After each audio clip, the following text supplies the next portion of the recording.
traditional, delicious smell of turkey roasting reaches you from the kitchen, and brightly coloured, enticing presents are nestling beneath the beautiful twinkling Christmas tree and filling your stocking with the promise of all things good, it can only mean one thing. It's December the 25th, Christmas Day. But as you're enjoying meeting up with friends and family, sharing the goodwill of the season and opening your gifts, have you ever wondered why we celebrate Christmas on this date? Just look at this traditional nativity scene, with Mary, Joseph and baby Jesus in the manger. And the most obvious answer is that Christmas is a celebration of the birth of Christ. However, no one really knows for sure when he was actually born, and it's simply become part of the midwinter festival that was first celebrated long before any wise men or shepherds got to follow a star. Yet, for Christians everywhere, this is, of course, a very special time of the year, although people of all faiths and cultures can still enjoy the magic of the season, however they choose to celebrate. Back in ancient times, winters were hard, and the chance of survival was always doubtful, unless you'd stored away plenty of food in the summer months. So, to help them through the hard winter months and get them through these dark days, people would bring in evergreen tree branches to decorate the house and get together with their neighbours to have a huge midwinter feast, sharing whatever they had. Not only did it help to pass the time and add a little fun to the long dark nights, people also believed that sharing their food would bring them good fortune and get rid of the horrible winter weather, or at least stop them thinking about it for a while. Today, some things haven't changed at all. And although the 25th of December is probably the most eagerly awaited day of the year, you can imagine ancient folk of ages past looking forward to their midwinter feasts with just as much pleasure, whatever the date happened to have been. But the magic of Christmas begins long before December the 25th. In fact, it starts when Santa arrives in style at the end of the Thanksgiving Day parades. From then on, the festive spirit fills the air as people of all ages become excited as they get together to pick out their very own Christmas tree, go ice skating outside the Rockefeller Center in New York, send out Christmas cards, put up wonderful decorations including Frosty the Snowman, and sip eggnog, a frothy glass of liquid holiday cheer. Of course, there are lots of other things that people do at Christmas time, and everybody celebrates slightly differently. But regardless of how you enjoy your Christmas, whether it's snowy or sunny outside, one thing's for sure: as long as you've been good all year, an old, jolly, cheery, white-bearded man by the name of Santa Claus, Father Christmas, or St. Nicholas will be bringing you gifts with a little help from his reindeer, of course.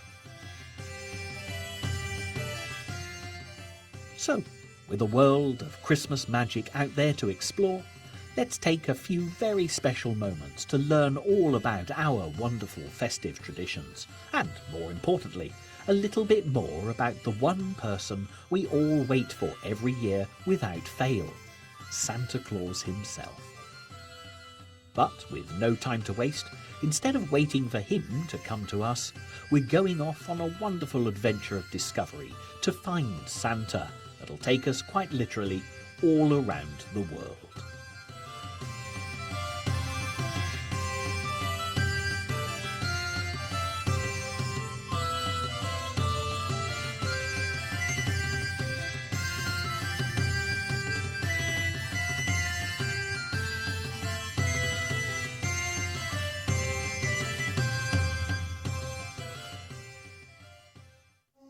So, where do we begin? Well, it seems that Christmas cards are a good place to start. After all, there's nothing like receiving your first Christmas card of the year to get you in the festive spirit. Today, cards with pictures of a happy, smiling Santa, reindeer and Christmas trees are very popular, but this hasn't always been the case. If you look at this selection of Christmas cards that people used to send, compared to today, some of them look a bit strange and sinister, especially the ones showing Father Christmas. However, if it wasn't for a very respectable Victorian businessman back in England 150 years ago who didn't like writing his Christmas letters, Christmas cards may never have been created. In those days, you were expected to write letters to all your friends and family during the holiday season, but just like writing thank you letters, he never seemed to get around to it. Being a resourceful sort of fellow, he got an artist to paint him a picture onto a piece of card with the message, "A Merry Christmas and a Happy New Year," already on it. He then printed off lots of copies and sent out his very own Christmas cards. Even though it did take a while for this idea to catch on commercially, in the United States today, more than 2 billion cards are sent out each year. By the time the first few days of December have come and gone, and most of your Christmas cards have been sent out, we all start to think about Christmas decorations, which range from shiny tinsel and glittering baubles through to the waxy evergreen spiky leaves and red berries of holly, one of the most traditional decorations of all that really does tell us that Christmas is on the way. Bringing holly into the house in the depths of winter dates back thousands of years to Roman times, when a gift of holly was believed to bring good health and prosperity to those it was given to. Nowadays, you're most likely to see wreaths of holly hung cheerfully on the door to herald the Christmas season.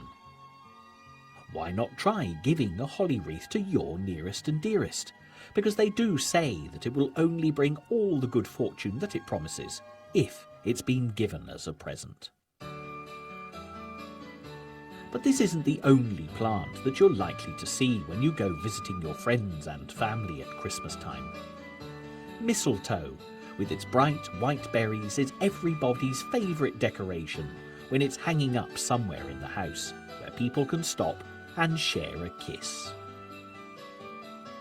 For as long as people can remember, kissing under the mistletoe has been a special way of greeting each other at Christmas, and when this custom was first introduced, a tiny peck on the cheek was about as far as things were allowed to go. But when people started to like this tradition a bit too much, the Christmas kissing got rather out of control. In fact, a new custom was brought in, which meant that each time someone had a kiss, one of the white waxy berries was removed from the wild bunch of mistletoe above their heads. When all the berries had gone, that was the end of that, and all the kissing had to stop. Although this did calm things down, people soon found a simple way around this. They just made sure that when they got themselves a piece of mistletoe, it was completely covered with berries, so that they were guaranteed a very Merry Christmas. But today, there's one other decoration that will definitely put a smile on anyone's face, and that's a Christmas tree, sparkling with twinkling lights and festooned with tinsel and baubles. Whether you have an enormous real tree or a tiny artificial one, it matters not at all, because it'll bring Christmas cheer to everyone who sees it.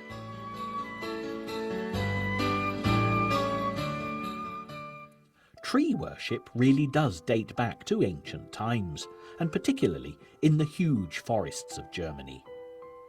When the leaves fell from the trees in winter, simple country people believed that the spirits that usually lived in the trees and blessed their families had run away. To tempt the spirits to return, the people would cover the trees with brightly coloured bits of cloth and strings of multi-coloured pebbles. Naturally, when spring came and the leaves returned, they thought their plan had worked. Interestingly, when the Christian missionaries tried to get the tree worshippers to give this up in favour of the Christ child, the ancient folk were rather reluctant. After all, it worked. The leaves always came back. However, the missionaries did get people to choose fir trees, being a three-pointed triangle shape to symbolise the Father, Son and Holy Ghost, which is why fir trees are still used as Christmas trees to this day. Over time, as people learned the real reasons for the leaves growing back, it didn't matter. They just carried on decorating the plain trees during the winter months like they'd always done. Eventually, the trees were brought inside, but it was thanks to one famous person who really did love Christmas trees that it became such a popular holiday tradition.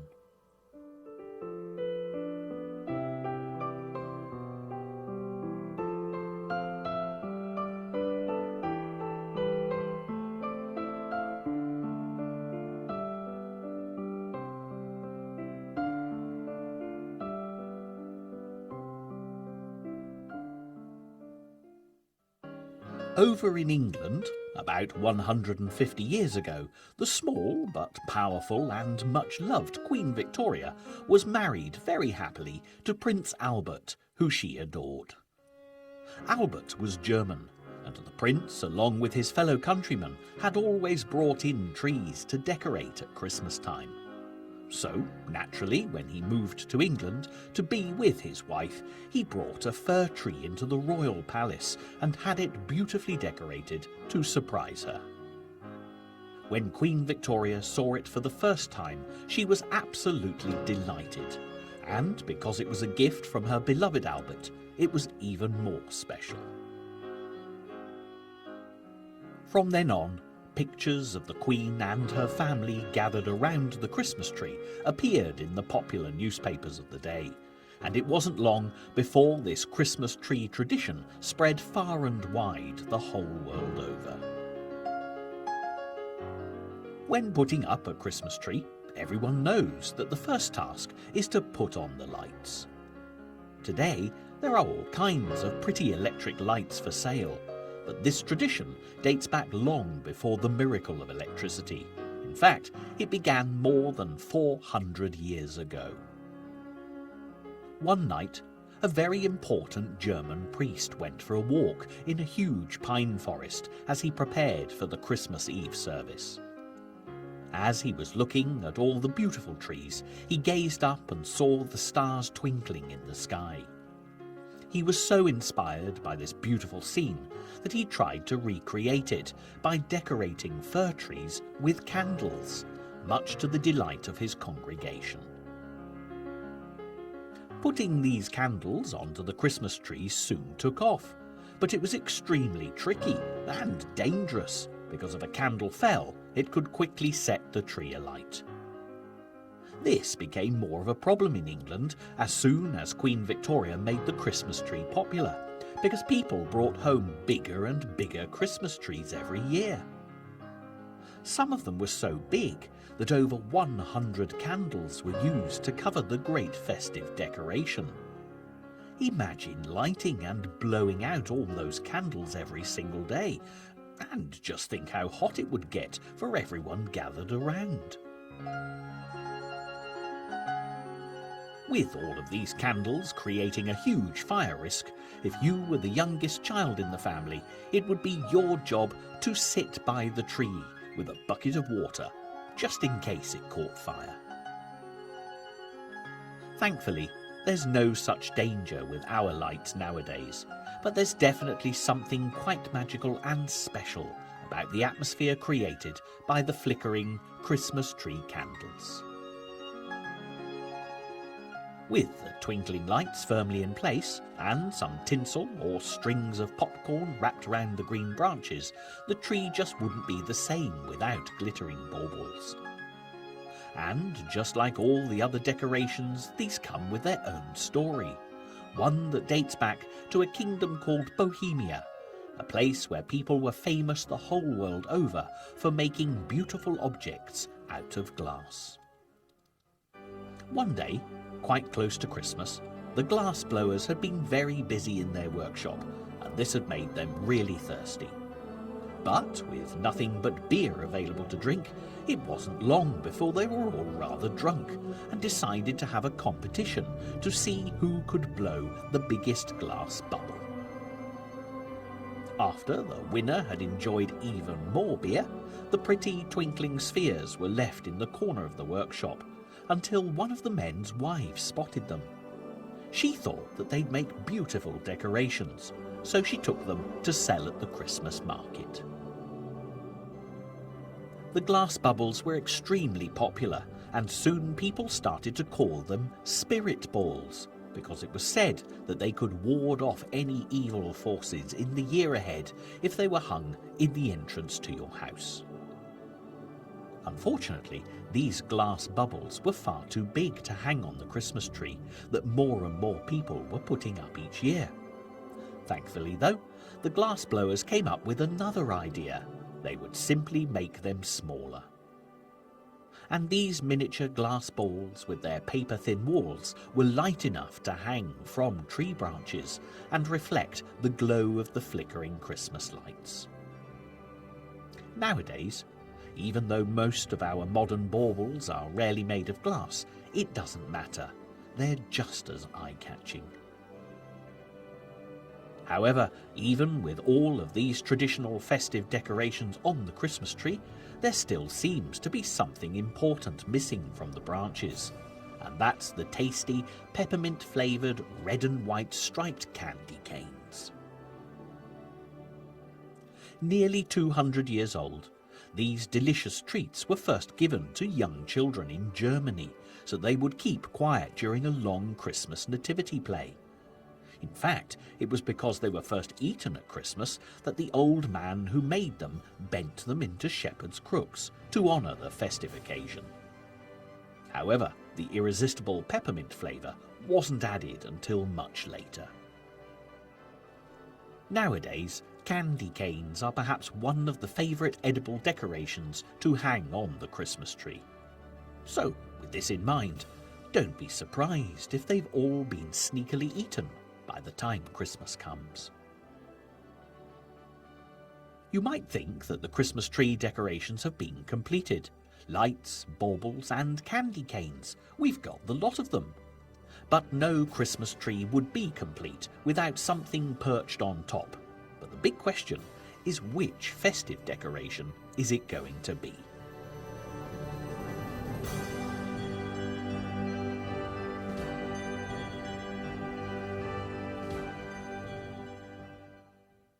For a lot of people, it's always the Christmas angel, a tradition that's based on an ancient German custom.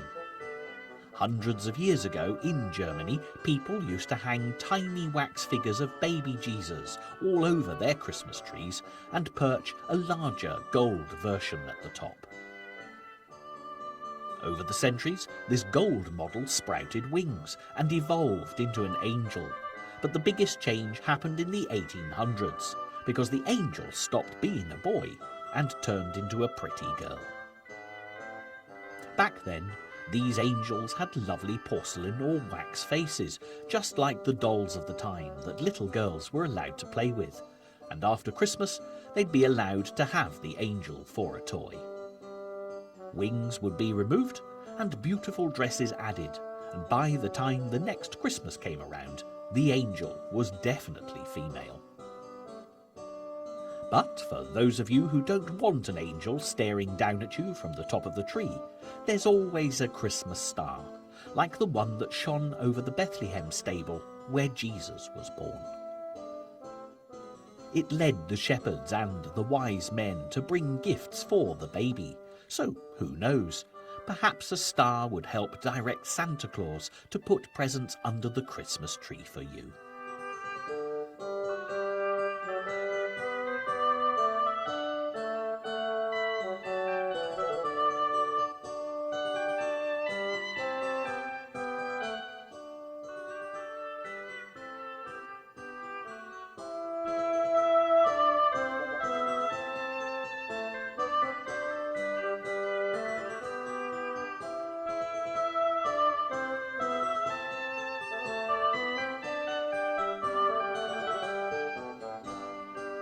Speaking of Santa Claus, the gift-giving legend, now that the countdown to Christmas has well and truly begun, if you haven't done so already, it's time to start writing your letters and Christmas present lists so that he knows what gifts to leave you under the beautifully decorated tree. For quite a long time, people thought that the best time to write the letters to Father Christmas was on the feast of St. Nicholas, which falls on the 6th of December, as, after all, many of our Christmas traditions come from the story of this kind, gentle, generous man who was especially warm-hearted towards children. Although St. Nicholas has become part of the Christmas legend, he was a real man who was born in a country called Turkey long, long ago. When he was young, he became very rich, but sadly because both of his parents died. As good Christian folk, they taught their son to share whatever he had with those who were less fortunate than himself. So, as a tribute to his parents' memory, St. Nicholas decided to use the money to help others in need. In his local neighbourhood, there was a terribly poor family of an old man and his 3 children, who were all girls. Unable to work anymore because he was weak, the lack of money meant that the father wasn't able to find any husbands to look after his 3 daughters. Not only that, but they also had so little money, their house was falling to pieces and the windows had no glass. One day, when St. Nicholas went for a walk, he strolled right past this house and bumped into the old man. Hearing how poor this family was, Nicholas decided that he wanted to help. So, when the sun set and the sky was pitch black, he crept back to the broken-down house and threw a bag of gold coins in through one of the broken windows. The next day, when the father found the bag full of money, he was very relieved, as now one of his daughters could get married. But he was slightly puzzled, because he had no idea who'd been so kind. But Nicholas knew he'd not done enough yet, so some nights later he went back to the house and threw another bag into the open window without being seen. And now that the second daughter could marry as well, this only left one girl to take care of, so Nicholas went back again. However, by now the family had been able to mend the windows, so he had to think up a new way to get the money into the house. After a few minutes of looking, it wasn't long before he spotted the chimney. So, with no time to waste, he hurled the bag of gold into the night sky, and miraculously it fell down into the chimney. That evening, the girls had washed their stockings and had hung them up to dry by the warm fire. The money landed in the stocking, and can you imagine the delight of the youngest child when she found the money the next morning? From that day on, as far as this family were concerned, the good deeds of St. Nicholas had been nothing short of a miracle, and one of our best-loved Christmas traditions, putting out stockings for St. Nicholas to fill, had begun. To this day, on Christmas Eve, people hang out brightly coloured, big and stretchy stockings in the hope of having them filled to overflowing with gifts. But if you're lucky, there may even be a small bag of gold coins as well, but don't be too surprised when they turn out to be made of chocolate. Children who live in Holland wait for St. Nicholas, or Sinterklaas as they call him, to visit them before Christmas on St. Nicholas's Day, December the 6th, with his faithful helper, Black Peter. On the night before these two arrive, the Dutch children will put out their shoes and fill them with carrots for Sinterklaas's brilliant white horse, and, if they've been good, by the morning the carrots will have been replaced by sweets and presents. However, if they haven't behaved, Black Peter will leave them birch twigs as a warning instead. If this year you forget to write your letters to Santa, or you simply don't have enough time, don't worry, there's something else you can do. You could go and visit one of his many helpers who would no doubt be more than happy to pass on your Christmas wishes to Santa. And with quite a few days to go until Christmas Eve, Santa has just enough time to make sure that everybody gets at least one of the things that they've asked for when they wake up on Christmas morning.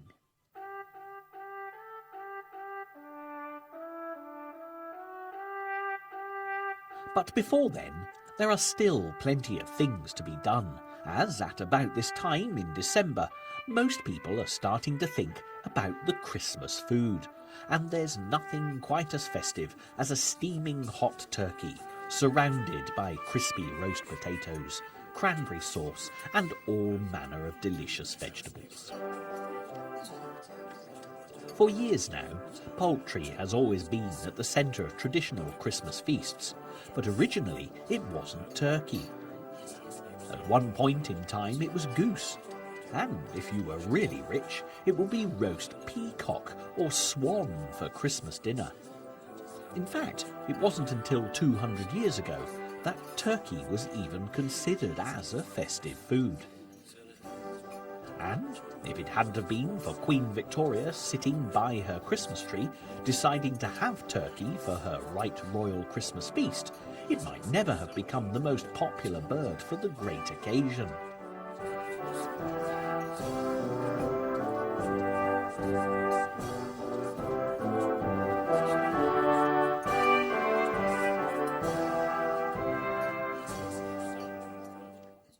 But even though the main course is delicious, one of the best things about Christmas meals are the traditional festive puddings, cakes and pies. And Christmas just wouldn't be the same without a Christmas pudding decorated with a piece of spiky holly. Looking at this flaming pudding, it's hard to believe that this dark, fruit-filled tradition started life way back in ancient Britain as a lumpy bowl of bubbling oatmeal in honour of a Viking god. Back then, everyone had to stir the massive pot if they wanted to be blessed with a good harvest for the following year. As the centuries flew past, people started to make the lumpy, overboiled oatmeal much more exciting by adding meat and fruit, and very gradually it started to become more like the pudding we know today, especially when they stopped putting the meat in. Nowadays, if you want to create your own Christmas pudding, it's traditional to make it with the whole family a couple of weeks after Thanksgiving. Just like the ancient times, everyone should get a turn at stirring the pudding mix, making a wish as they go. But whatever you do, don't stir it anti-clockwise, or widdershins as the Old English word describes it, as this is thought to be very bad luck. In some houses in the United States, and all over the world for that matter, there'll be much more to the Christmas pudding than meets the eye, because another tradition involves hiding small objects in the freshly made mix. So, if you find a coin in your helping of pudding, it means that you'll get lots of money in the following year. And finding a ring means you're going to meet the person you're going to marry. But if you're unlucky enough to discover a small thimble, it's a different story, as this means you'll stay unmarried and have to work a lot harder. This tradition dates back a very long time, and things are very different now, and most people only use small silver coins to bring good luck. However, for those of you out there, especially the children, who don't like the rich and heavy taste of the famous Christmas pudding, then maybe you should try a slice of another delicious, traditional festive food, the Christmas cake, or, as it was originally known, Twelfth Night Cake. Back in Old England, years and years ago, January the 6th was the day to finish the Christmas celebrations.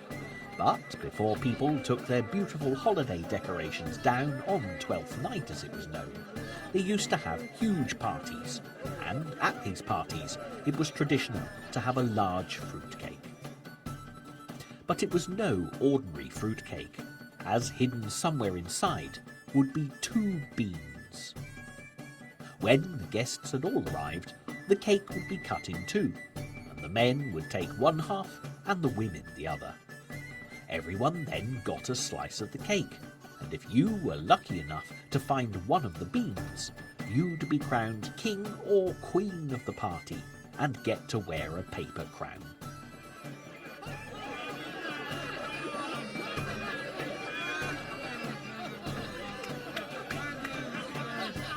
These were very good parties that got very wild because of the flowing drink and the fancy dress costumes. Queen Victoria, who loved Christmas trees so much, didn't approve of Twelfth Night parties at all and decided to put a stop to such outrageous behaviour. Although the English people were upset by her decision, they decided that they didn't want to lose their much-loved Twelfth Night fruitcake. So, from then on, the cake was moved to Christmas, and a layer of yellow marzipan and snowy white icing was added. And today, the tiny figures of Santa Claus, reindeer, snowmen and Christmas trees make it a firm festive favourite. But even this sweet treat doesn't come close to the traditional, delicious sweet pastry known as the mince pie, which, despite being small and simple, has a lot more history to it than you would ever imagine. For instance, the very first mince pies were called Christmas pies and weren't even sweet at all. Instead, they were pies filled with fruit, shredded pork, beef and chicken. However, that wasn't the only difference, as back then, the Christmas pie was actually oblong-shaped to make it look like the manger the baby Jesus was cradled in. And usually, a little baby figure was made out of pastry to decorate the top. However, in Britain, there was a very powerful, deeply religious man called Oliver Cromwell, who believed that Christmas should be a very serious and sombre occasion.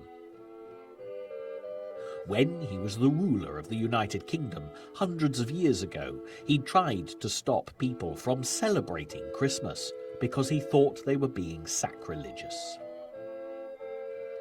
At first, Cromwell banned the making of Christmas puddings, but the people of England just got their puddings from France, because the law only said you couldn't make it, not that you couldn't eat it. Cromwell also cancelled Christmas altogether, and when he turned his attention to the Christmas pie with the baby Jesus on the top, he'd learned his lesson from the puddings. The law made it illegal to either make or eat Christmas pie, and it seemed as if the tradition was doomed.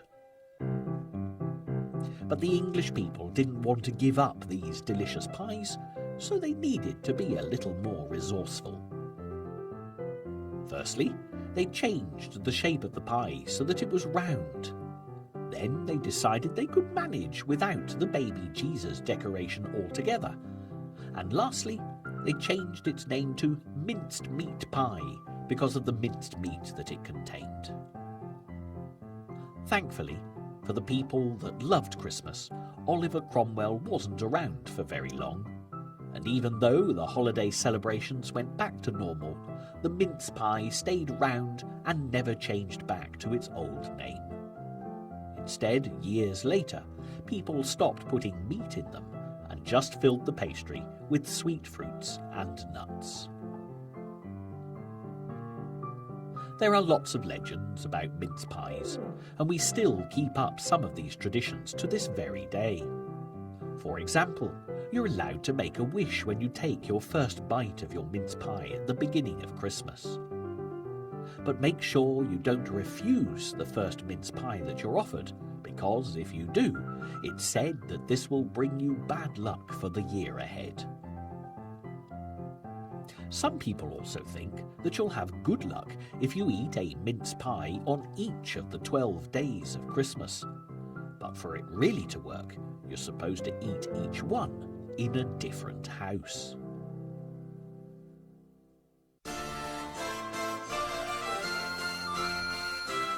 Even with all of this wonderful festive food, the great Christmas Day meal wouldn't be the same without a 200-year-old fun festive tradition that makes sure the meal gets started with a bang.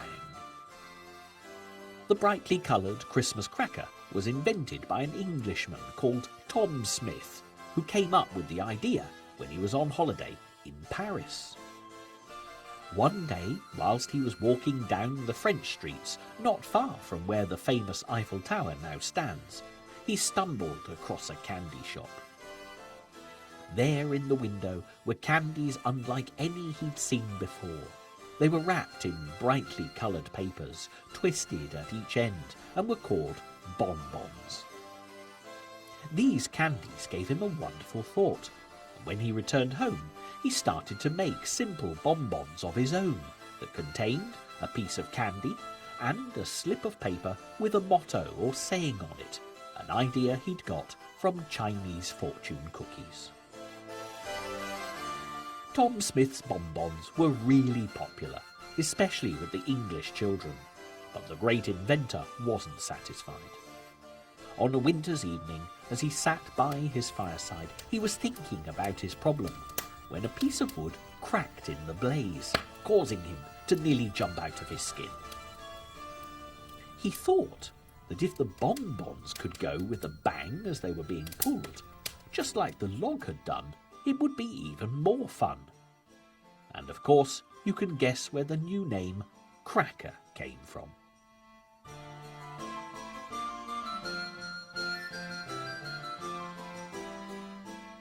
As time went on, the candies were replaced with little gifts, and the sayings became jokes and riddles. Another special edition was also included: tightly folded paper hats that allowed everybody to wear a crown, just like the old Twelfth Night tradition. Today, when we pull our crackers and wear the paper hats, it's to join in the fun around the Christmas dinner table, and there's nothing like putting on that paper crown to get you in the holiday spirit. With Christmas getting nearer and nearer every day, there's still one more important thing left to do, and that's to sort out what everyone, especially the adults, will be drinking. And of course, there can only really be one answer: eggnog.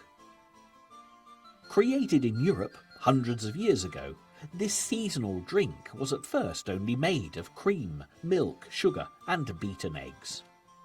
It wasn't until it was brought over to America that brandy or rum was added, and as soon as it was, this rich, spicy, and alcoholic drink soon became a popular wintertime treat and a festive favourite. In fact, the first American president, George Washington, loved it.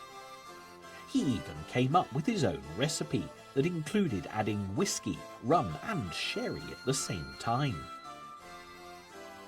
Nowadays, only one type of alcohol is usually added, but this hasn't made the drink any less popular, as it just wouldn't be a very Merry Christmas without a cup of frothy eggnog in your hand.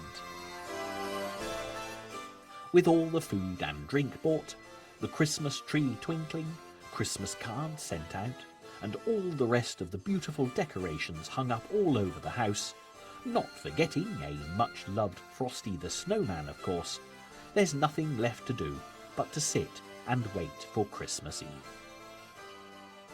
But while you do, spare a thought for Santa Claus, who's busy working away, collecting all the goodies together for boys and girls around the whole world.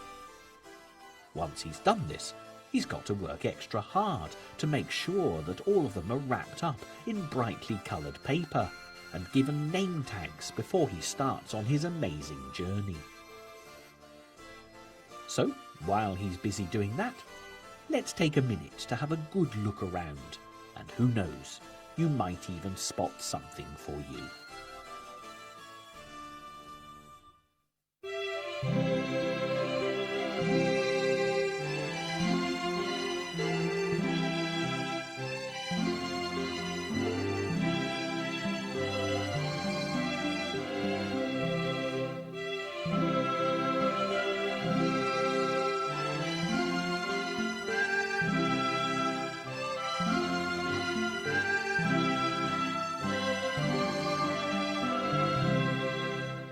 Christmas is almost here.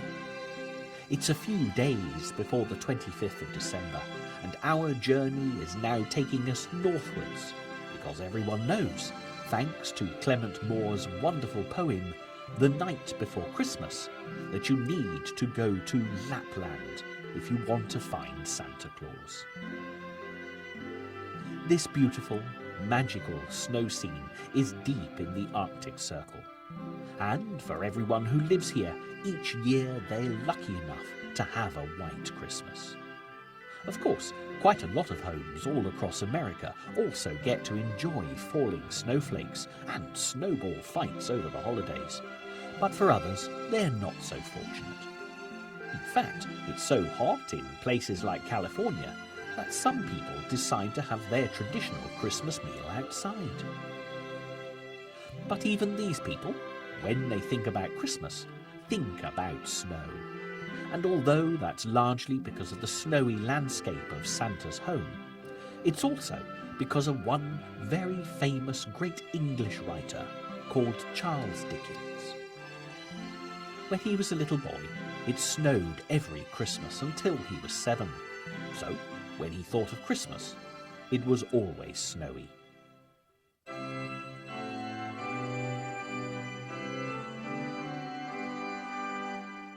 In England, at the same sort of time that Queen Victoria was making the Christmas tree popular, Charles Dickens wrote a book that you've probably all heard of called A Christmas Carol. In the story of Ebenezer Scrooge and Tiny Tim, the streets of London are covered in snow for the holidays. Today, this Christmas story is still read at this very special time of the year. And if you live in a state where there's never any snow over the festive period, Charles Dickens' wonderful story will certainly help you to at least imagine what it would be like.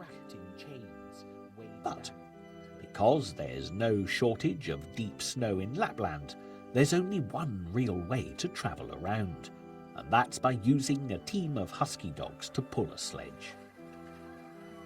We do think about animals quite a lot at Christmas time, perhaps because so many of them were in the stable where baby Jesus was born.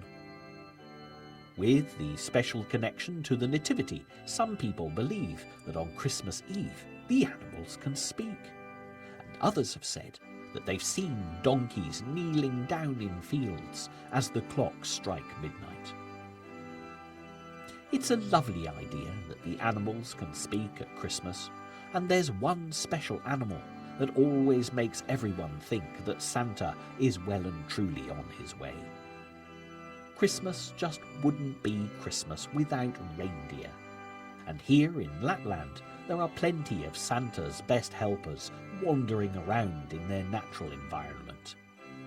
Yet, out of all the reindeer that live in these snowy conditions, there are only 8 magical flying reindeer, according to Clement Moore's poem, called Dasher, Dancer, Prancer, Vixen, Comet, Cupid, Donner and Blitzen, who can pull Santa's sleigh all around the world on Christmas Eve. But don't forget Rudolph with his red nose, so keep a lookout as you watch the rest of the programme to see if any of these reindeer has a shiny red nose. Or if you prefer, you could always try and stay awake on Christmas Eve to watch out for Santa and his reindeer flying through the night sky. But remember, they're incredibly fast. One sleepy blink and you might miss them. Speaking of Christmas Eve, when it finally arrives, you might spot some carol singers as you look out for Santa Claus. Originally, singing carols started off in church back in Old England, where people would sing and dance around the pulpit. But, just like with the Twelfth Night parties and the mince pies, some people thought this was too boisterous and not reverent enough, so the carol singers were banned from churches. Left with no other choice, they decided to travel from house to house, singing their carols and spreading a little Christmas joy wherever they went. Of course, today's carols are sung in churches all over the world, and although people have stopped the dancing, the tradition of wandering carol singers has become a much-loved part of the holiday festivities. As night falls on Christmas Eve, and the excitement builds as the family settle down to watch some favourite Christmas shows on television or go to midnight mass, there's one really important thing that needs to be done before you go to bed, and that's to leave Santa and his reindeer a little treat. For some folk, it's milk and cookies, whereas others leave out mince pies and a glass of beer or sherry for busy old Santa. But because the reindeer don't really like mince pies, and they certainly can't have sherry or beer because they're driving, a few carrots should do the trick. If you really want to spoil them, people do say that they absolutely love a saucer of milk. But you might have your own ideas about what to leave out for Santa Claus when he comes to visit, because nobody knows for sure what the jolly red-bearded man and his magical reindeer truly like. And with all those mince pies and carrots, they might appreciate something a little bit different. With Santa's treats left out, and your colourful stocking laid out at the end of the bed or hung up over the fireplace, there's nothing left to do but to go to bed on Christmas Eve and close your tired eyes, ready for Christmas morning. A time when the homeless are cared for, families are reconciled, and there's peace on earth and goodwill to all men for at least a few hours, or in the spirit of Christmas. But when we started this adventure of discovery, we promised you magic and mystery, and we haven't quite finished yet. How many of us, young and old alike, drift off on Christmas Eve wishing they could travel to the snowy white country of Lapland to see Santa Claus? Well, now's your chance. Sleep well, sweet dreams, and have a very Merry Christmas, and a healthy, peaceful, and prosperous New Year. Oh, by the way, enjoy Santa's sleigh ride.